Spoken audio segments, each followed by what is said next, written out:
Do you ever wonder if you're financially on track or falling behind? It's a question many of us ask ourselves. Are you saving enough? Investing wisely? For years, I worked hard, saved diligently, and invested, but I still found myself asking, is it enough? Am I on track compared to others in my age? If this question sounds familiar, you're in the right place. In this two-part video series, I'll guide you through calculating your net worth, understanding different types of assets and liabilities, and here's the part I'm most excited about, comparing your financial standing to others. If you're new to this channel, I'm Amir, and for over 30 years I've helped more than 1,000 individuals and business owners achieve remarkable growth in their lives, businesses, and careers. By the end of this video, you'll not only know where you stand, but also gain actionable ideas to improve your financial position and move closer to your own goals. Ready to find out how you're really doing financially? Let's dive in. So, let's start by exploring how to calculate your net worth. What is net worth? This is a simple and really powerful used tool to assess your financial standing. And later on, we can also use it to compare to others. So how do you calculate your net worth? It's easy.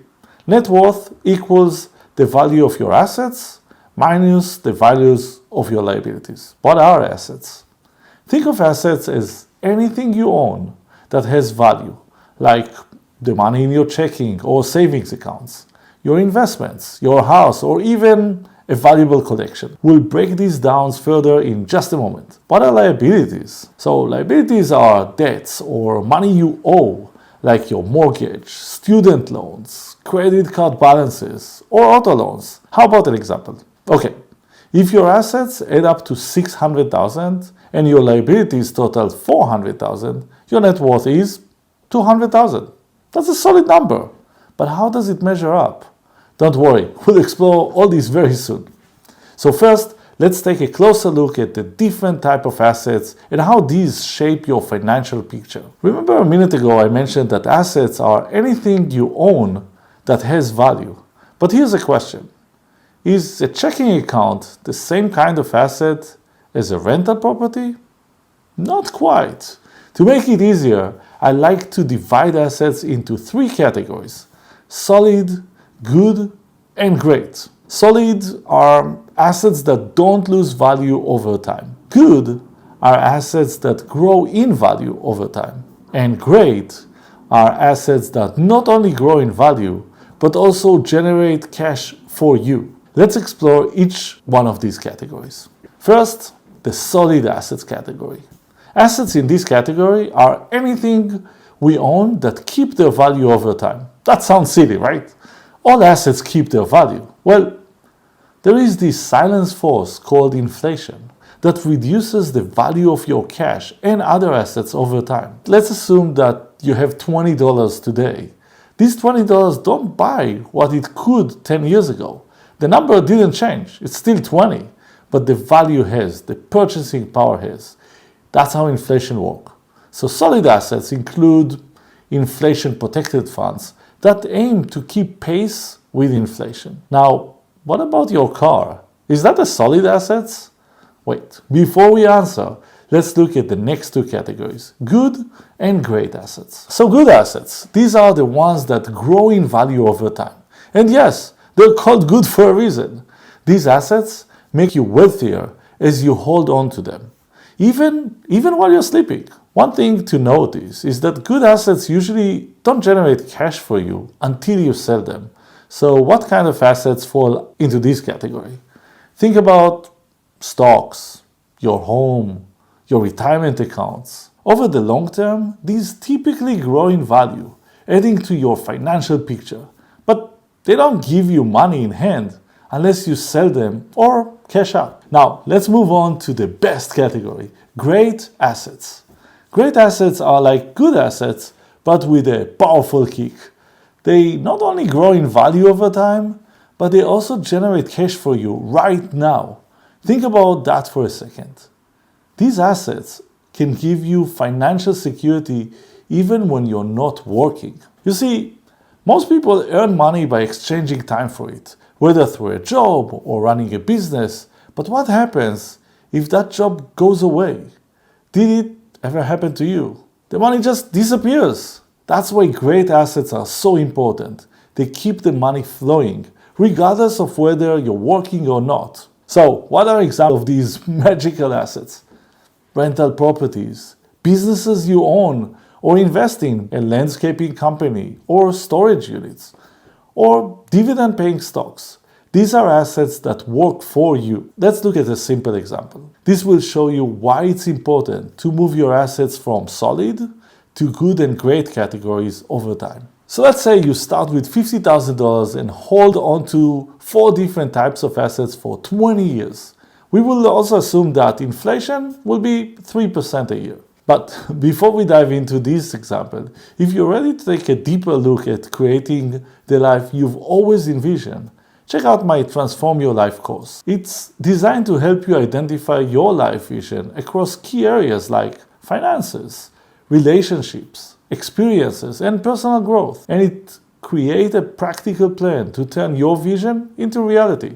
You'll find the link in the description below. Now, back to our example. The 4 types of assets we'll use are: number 1 will be cash in checking account. It's safe, but inflation at 3% a year eats away at its purchasing power. While it's technically an asset, it doesn't fall into any of these 3 categories because, you're right, it loses value over time. Number 2 will be an inflation-protected fund. This grows at the same rate as inflation, helping you maintain the purchasing power, but without any real growth. Number 3 will be a stock index fund. This grows at an average rate of 8% per year, helping your wealth grow steadily over time. And number 4 is a rental property. You buy it for $200,000 with $50,000 down payment and a 20-year mortgage. It generates $1,000 per year in rental income after expenses and appreciates at 4% annually. Let's assume that rents also rise by 4% each year. Let's break this down and see how your financial picture changes over time. First, let's start with cash in your checking account.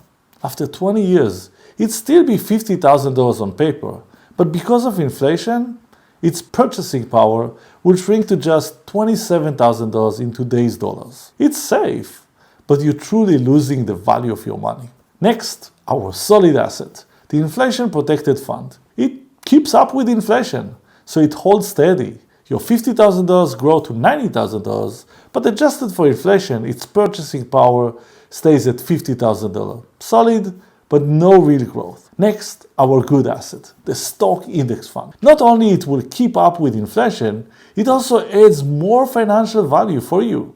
Your $50,000 grows to over $233,000, and adjusted for inflation, its purchasing power grows to over $132,000. You have almost tripled the value of your money after inflation. And finally, the great asset, the rental property. Not only does it grow from $50,000 to over $438,000 or $244,000 inflation adjusted, but it also generates $29,000 in rental income along the way. That's the power of assets that keep working even while you sleep.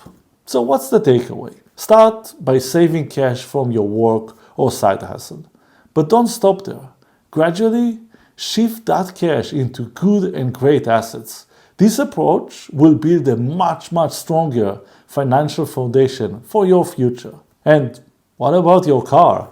A car has value, sure, but it loses value over time. I know most of us need a car to get to work, shopping, or visit friends, but a car is not an asset that helps you grow wealth. A mentor once gave me this powerful advice: buy your second house before you buy your second car.